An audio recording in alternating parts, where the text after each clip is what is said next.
Hello सांग माने जय जगन्नाथ। आज आम दुई भौणी सकाळु बाहरी जाइथिलु मंदिर श्री सोमनाथ पीठरे। आज कलश यात्रा हेतु आम दुई भौणी बाहरी जाइथिलु। आमे माने जाउछि मंदिर पाखापाखि आम हो गलुणी। एठी देखिपे जो हनुमान मूर्ति होती, ये हनुमान मूर्ति 52 फुट विशिष्ट हनुमान मूर्ति होती। तो एत बड़ मूर्ति, ये मूर्तिर प्रतिष्ठा आज आयोजन करा तो यज्ञ एबेठारु 7 दिन करा। आज कलश यात्रा थिला, तो मु भी मध्य कलश नहीं जाइली। आज आपण भिडियोटी कंटिन्यू कले जानीपारे। तो ये श्री सोमनाथ मंदिर भीतर किसी दृश्य। एठी 54टी कुंड होता, 54टी विशिष्ट महाकुंड। यही यज्ञर नाम अतिरुद्र महायज्ञ अटे। जड़े साधु बाबा आसी से आमको बुझाऊले यज्ञ विषय जे होम जो करा जाए घरे सेटा होची यज्ञ, और संसार जोटा कल्याण करा जाए सेटा होची महायज्ञ। किंतु विश्वर जहाँ कल्याण पाई करा जाए से होची अतिरुद्र महायज्ञ। एठी आम समस्ते मिसिकी कलश नेबु बोली समस्ते रहीतिलु। तो एठी कलश यात्रा आरंभ करागला। आम यहाँ पर नदी पाखरे पहुँची गलु। तो एठी आम समस्ते पानी उठाउथिलु। कलश रे पानी नेला परे या कलश रखा जाए, पुरोहित माने मंत्र पढ़ी पूजा करेंगे। ताहापर आम कलशटी नहीं जीवु। ये बहुत सारा लोक मैंने समस्ते नहीं आसी कलश, तो समस्ते ये बसी थे। ये आम चित्रोत्पला नदी, यहाँ मो मामूहर पाखापाखि, यहाँ मो मामूहर करा जाउछि। तो जो मैंने मामूहर पाखापाखि लोक से जानीपे। ये मो सांगड़े स्कूल सांगड़े हाय कहीदेला। तो ये सब दीदी मैंने देखाई गले, से कहले तू नुआ ब्लॉग कर। कहली हाँ हाँ हाँ।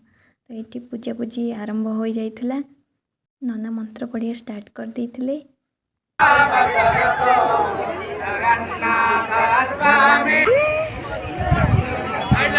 सही समय परिवेश बहुत भल थिला। यहाँ पर आम कलश यात्रा आरंभ करिथिलु। तो ये नना मैंने देखिपे केमती सेल्फी नौछंदी। मु आपण मानपाई किछिटा वीडियो करि नेछि। ये से फोटो उठा जाउथिला। तो ये कलश नहीं आसी सारा पर मो भौणी पाखरे फोनटा थिला, से किछिटा वीडियो करि नेछि आपण मानपाई।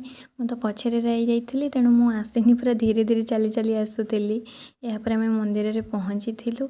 ताहापर खाइबा पूरा अरुआ भात डालमा पूरा आरंभ हो जाता। मो सांग ये मो फोन वीडियो कली बोली से पूरा मुह को लुचे सारे ओढ़ना टाणिकी पूरा।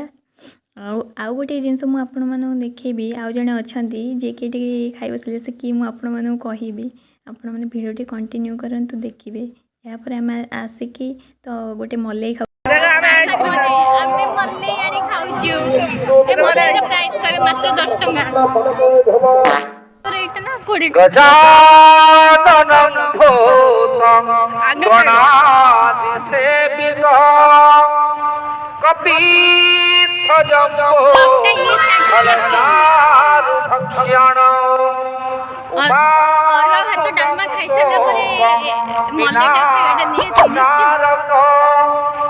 नमामि विघ्नेश्वर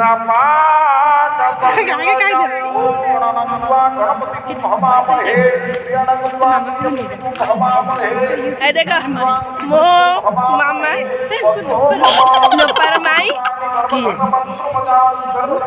आइसक्रीम जा खाई दिया आगे सज्जो ना मैं मजा आसी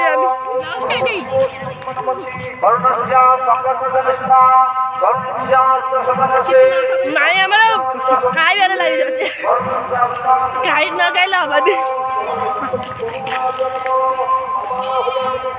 काऊ तो पक्षर रही जाउछि बुआटा ही देखे जाउछि। खाइबु खाई दियो पेटे खाई दियो तब भल लागियो।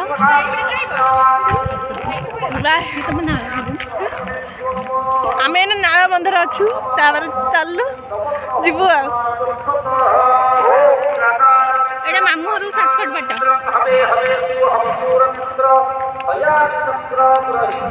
बस आसी खुआई